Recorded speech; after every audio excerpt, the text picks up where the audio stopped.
আসসালামু আলাইকুম, সবাইকে স্বাগতম জানাচ্ছি আজকের ভিডিওতে। আজকে আমরা বাংলা সাহিত্যের যুগ বিভাগ সম্পর্কে দেখব। আমরা বাংলা সাহিত্যে কয়টি যুগ রয়েছে এবং এটা সম্পর্কে বাংলা সাহিত্যের দুজন বিজ্ঞানী ডক্টর মোহাম্মদ শহীদুল্লাহ ও ডক্টর সুনীতি কুমার চট্টোপাধ্যায়ের মতামত আমরা দেখব। So let's begin. বাংলা সাহিত্যের যুগ বিভাগ: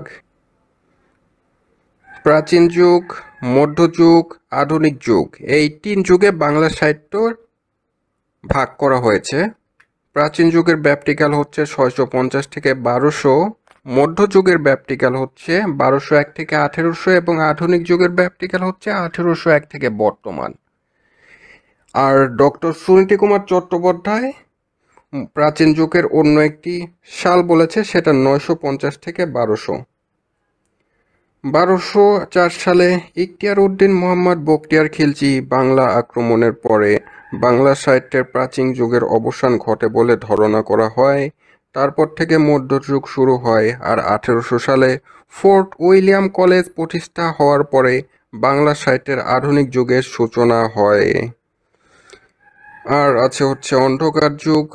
সেটার কারণ হচ্ছে বখতিয়ার খিলজি যখন আক্রমণ করে তারপর থেকে 150 বছর তেমন বাংলা সাহিত্যের কোনো রচনা পাওয়া যায়নি, এজন্য অন্ধকার যুগ বলা হয়। তবে পরবর্তীতে অনেক শাসকরা এসেছিলেন, যাদের কারণে বাংলা সাহিত্যের অনেক উন্নতি হয়েছিল। ডক্টর মোহাম্মদ শহীদুল্লাহর মতে প্রাচীন যুগ 650 থেকে 1200 খ্রিস্টাব্দ, আর ডক্টর সুনীতি কুমার চট্টোপাধ্যায়ের মতে প্রাচীন যুগ 950 থেকে 1200 খ্রিস্টাব্দ।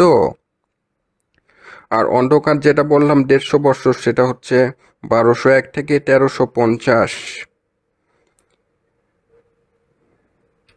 বাংলা সাহিত্যের যুগ বিভাগ: মধ্যযুগের শুরুতে 1201 থেকে 1350 সালের মধ্যে তেমন কোনো সাহিত্য পাওয়া যায়নি, এজন্য এ সময়কে অন্ধকার যুগ বলা হয়। আধুনিক যুগকে দুই ভাগে ভাগ করা যায়, একটা হচ্ছে উন্মেষ পর্ব 1801 থেকে 1860, আরেকটা হচ্ছে বিকাশ পর্ব 1861 থেকে বর্তমান। শ্রী চৈতন্যের নামে বাংলা সাহিত্যের মধ্যযুগকে তিন ভাগে ভাগ করতে পারি আমরা। সেটা হচ্ছে প্রাক চৈতন্য যুগ 1201 থেকে 1500, তারপর হচ্ছে চৈতন্য যুগ 1501 থেকে 1600 এবং তারপরে চৈতন্য পরবর্তী যুগ, সেটা হচ্ছে 1601 থেকে 1800। তবে অনেকে বলে যে চৈতন্য যুগ হচ্ছে 1501 থেকে 1700। সো বিভিন্ন লোকের বিভিন্ন মতামত রয়েছে। ডক্টর সুনীতি কুমার চট্টোপাধ্যায়ের সুবিখ্যাত গ্রন্থ নাম ODBL, origin and development of Bengali language. এখানে তিনি যেভাবে যুগ বিভাগ করেছেন, সেখানে হচ্ছে প্রাচীন যুগ বা মুসলমান পূর্ব যুগ 950 থেকে 1200, আর 1204 সালে ইখতিয়ার খিলজি আসে, বখতিয়ার খিলজি। সো তখন মুসলিম যুগ শুরু হয়। তুর্কি বিজয়ের যুগ হচ্ছে 1200 থেকে 1300, তুর্কি বীর। ওকে। তারপর হচ্ছে আদি মধ্যযুগ বা প্রাক চৈতন্য যুগ 1350 থেকে 1500, অন্ত মধ্যযুগ 1500 থেকে 1800, যেখানে চৈতন্য যুগ বা বৈষ্ণব যুগ হচ্ছে 1500 থেকে 1700। একটু আগে যেটা বললাম, এখানে হচ্ছে 1700 করেছে আর ওখানে করেছে 1600। আর নবাবী আমল হচ্ছে 1700 থেকে 1800। আর আধুনিক যুগ শুরু হয় 1800 থেকে বর্তমান। এই মতামতটা সবাই একই দিয়েছে।